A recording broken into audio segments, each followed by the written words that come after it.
Today, we're going to be talking about why you need to buy a 24 to 70 lens. Now, of course, there are definitely a lot of reasons why somebody would buy a lens. Low light, how it performs with autofocus. All these different factors that really, play a lot when it comes to buying and purchasing a lens. Especially buy with your own money and all that. You want to make sure you're getting the most out of it. So, I own a Sigma 24 to 70. Honestly, pretty much my one of my main lenses that I use just because of the fact that it's very versatile. Of course, you are not, there's more options there. There's more brands to look out for. Sony, of course, G Master lenses. You can get the Canons. You can even get Tamarons, Viltrox. They're all great brands. I just personally wanted something that was good for my budget, of course, and also for autofocus. Now, Sony and Sigma are pretty much similar in autofocus. Obviously not the exact same, but Sigma uses a lot of the technology that Sony uses for autofocus. So because of that, I pretty much leaned into getting the Sigma because of the autofocus. Now, this obviously matters more depending on what you do as a photographer or videographer. So if you are somebody who is during events, like you're getting hired for events and you're getting hired to pretty much capture all these beautiful moments. You have to have something that's reliable, not just that focal length, but you need something that can that can focus well for you. And since I have a Sony camera, I wanted to pretty much get the most out of it, which is autofocus. Everyone knows Sony's autofocus is pretty much top tier. I'm not saying it's there's no other competition, but right now Sony is pretty much top tier when it comes to the autofocus factor of lenses and of camera bodies. So if you are going to purchase a lens, just kind of think about those type of factors. If it's is autofocus a huge deal for you? Do you want the best performance of that, or do you want just the focal length, the cheapest that you can? Then maybe get a Tamron. The Tamron's not bad. It's just the autofocus is not as good as a Sigma in my experience, and also since I'm doing these events, I can't really miss moments. If a bride and a groom are going to be kissing right there, I have to make sure I need to feel confident enough knowing that the lens that I have will capture that image and have it in focus. If it can't do that, I honestly just don't need it and I do not want it. Now, of course, this can spam from events, portrait sessions, business events, business corporate events, real estate photography, not really wildlife photography because that's you need a big boy for that one, but pretty much it covers honestly a lot of events or even a lot of work that any photographer might do.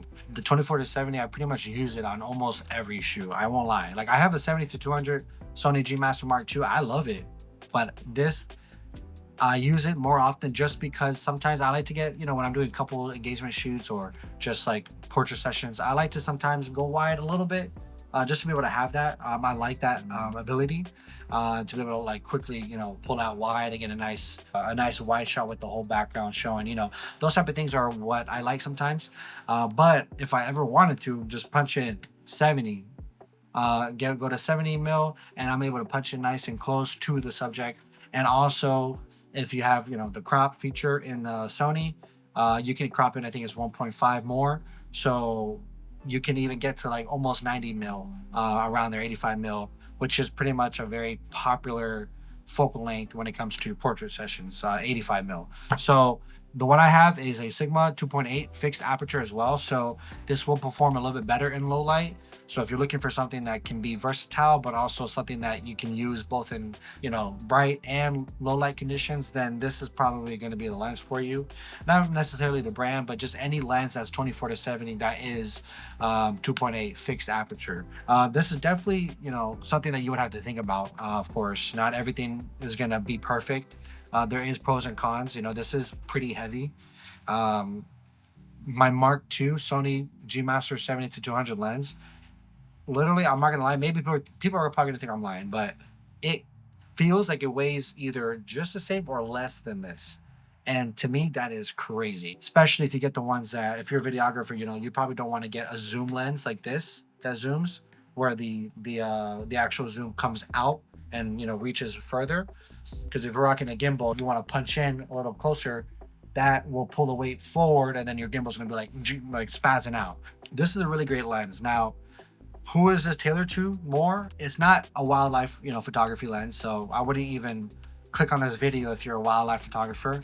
If you are more of like a landscape photographer, nature photographer, or you're doing weddings or portrait sessions, this is pretty much a good focal length to start with. So the Sigma here, has an AFL feature, and then you can lock the zoom, so that way if you don't want it to move, it can't move unless you force it.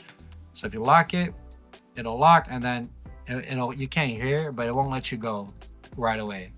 And then getting a ND filter. I use a variable ND filter from Peter McKinnon, the Peter McKinnon series, the magnetic lock feature.